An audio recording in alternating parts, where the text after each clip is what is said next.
Hi, this is Grant Cornwall, who's the Chief Exec of the Hampshire and Isle of Wight Community Foundation. I'm Kirsty Rowlinson, Head of Services at Action Hampshire, and I've asked Grant to tell us about his funding pots, essentially. So, to start with, Grant, what is a community foundation? It's a really good question because we always say we think we're probably one of the best kept secrets in the country. But we're not unique. There's 46 community foundations nationwide and around 3,000 worldwide. So we're part of a much bigger network of community foundations. And basically they were established firstly in the US back in 1912 by philanthropists who decided that he wanted to leave his money, but he wanted to make sure that it went to local good causes. And that's pretty much the ethos that we have at the Hampshire and Isle of Wight Community Foundation, is that we raise funds through a variety of sources, whether that's through private donors, businesses, individuals who give us gifts, and then we use that money to distribute throughout the county to, we like to think, to those much smaller charities who find it harder to access funding, or maybe don't have the big fundraising machines. So we like to think that we target them and try and get the money out to those types of organisations. So on average, for the last couple of years, we've given out just over £1 million a year, and the average grant is normally around about £3,000, £3,500 per organisation. So not huge amounts of funding, but so for some of these smaller organisations, it really is sort of the lifeblood and keeps them going from sort of year to year. Brilliant, thank you. So first specific question is, I understand you've got various pots of funding available to support organisations specifically through the coronavirus crisis. Can you tell us a bit more about those, please? Yeah, absolutely.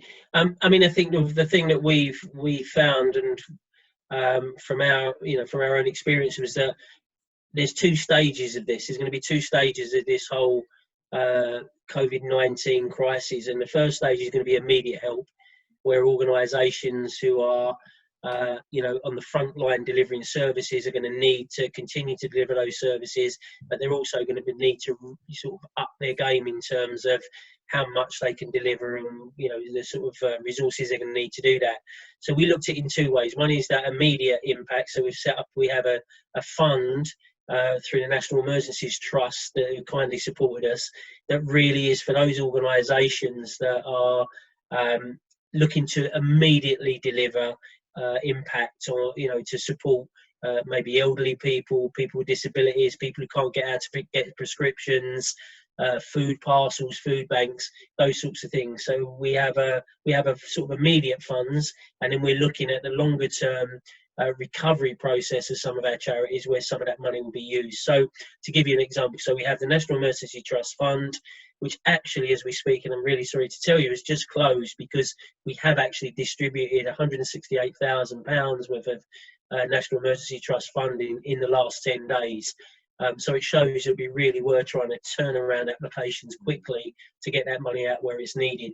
But we're hoping that's going to reopen in the next few days if more money comes through for the National Emergency Trust. Alongside that, we have our own fund, which we're calling We're All Together. Does what it says on the tin, really. It's going to be one of those where we're trying to work with our communities, with our local charities, to really provide resources that's going to help them get through this current crisis. So if they need money to keep the community centres open, or they need money to keep staff on, that sort of thing, they're the sorts of thing we will consider. The maximum amount of grant for that is £20,000, but what we're asking is that people don't just see it's £20,000 and apply for the maximum. They apply for what they need, because obviously we want this money to be distributed as far and wide as possible. We then have a fund with two partners, one with Vivid Housing Association, and that's working with their tenants. That's a fund that's specifically targeting tenants who may live in Vivid properties or housing association or organisations that are delivering with them. So you can apply to that fund if you are running a service that will impact. It doesn't have to be totally, but there will be some impact on, Vivid's Housing Association residents, those areas. So there's that fund running, and we've also just set up a fund with our colleagues at the NHS, which is really about organisations that are working to keep people out of hospital, maybe keep elderly people in their own homes, providing services, responding to delivering sort of health services that they may need to do differently because of this crisis. So there's 4 funds currently running. Brilliant, thank you. And who are you hoping will really benefit from this funding? You mentioned slightly smaller organisations earlier. Is that who this funding's aimed at? Well, I think certainly the stuff for sort of instant reaction, we're looking at those, those smaller voluntary groups, those organisations that really are on the front line of this crisis. And that could be, and to give you an idea, we have funded organisations like HIWCF. We have funded organisations like Homestar, traditionally well-established organisations doing great work in the community. But we've also funded a number of sort of volunteer community groups who are opening up their doors, putting together food parcels, food banks, those sorts of things. So there is no defined group that we will fund, but actually if there are bigger charities and they have the resources to do this themselves, then we'd rather use our money to distribute it to organisations that don't have any money and really are struggling. Okay, yeah, understand, that's clear. So how do people access the funding? Are there deadline dates? So So currently the funds are open. I say there's three of the 4 funds are open. We just closed the net one today for the reasons I explained. But if people just go to www.hiwcf.com and they go to the grants page, then they can access, it's all online. They can put their application in. We've tried to, reduce the amount of paperwork that we're asking people for. So it's really, really straightforward. We are trying to turn applications around really quickly, but as you can imagine, we are inundated. We're only a small team, but we're inundated with applications at the moment. So, if you do put in an application, just bear with us for a few days while we process those and go through them. But the first port of call is going to our website. Brilliant, thank you. So what are the ingredients of a really good application? Well, as I always tell everyone, it doesn't matter what, whether it's us or it's other charities you're applying for, is read the criteria. I can't emphasise this enough, is that, people try to fit the project around the funding, whereas actually the funding is quite specific in what it's asking for. So you must read the criteria.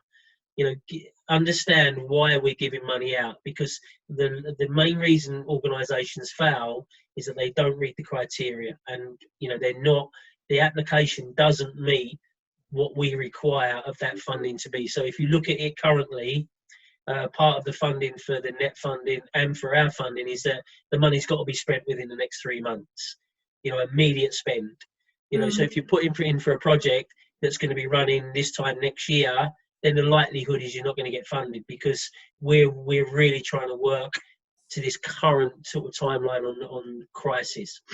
Yeah. I would always put a breakdown of expenditure. If it's expenditure that your organisation should be paying for themselves and can afford to pay for, then we probably won't look to fund it. This is additional expenditure that you have to incur to deliver your project. So the 2 things is read the criteria, and look at your expenditure. Make sure that it's expenditure that actually is going on meeting immediate need, rather than the long-term ambitions of the organisation. Does that make sense? Yeah, absolutely.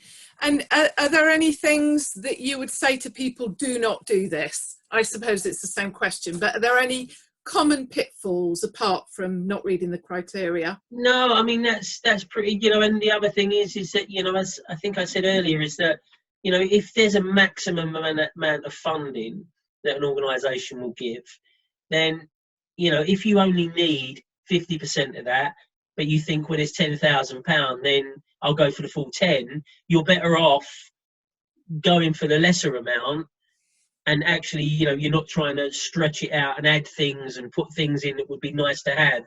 I would say, put in for what you actually need rather than what you'd like. Brilliant. Thank you.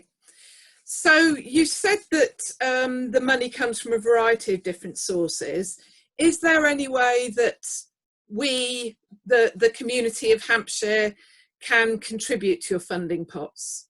Yeah, again, I mean, on our website, there is the opportunity for people to donate to the fund. And if an individual is looking to donate, then I would encourage them to go on our website, because we can also reclaim the gift aid on any money donated. So if you put in, if you donated £50, we can claim 25% back from the government. So it adds more money to the pot that's going out. So I would say, check the website out, donate through the website. It's all secure. Everything's done through Virgin Giving, which is a secure website. So everything's done sort of so that your payments are secure.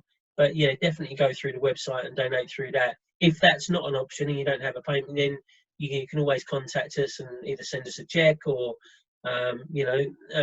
check or online is the two things that we would prefer, obviously. Brilliant. Is there anything else that you wanted to tell people while you've got the opportunity?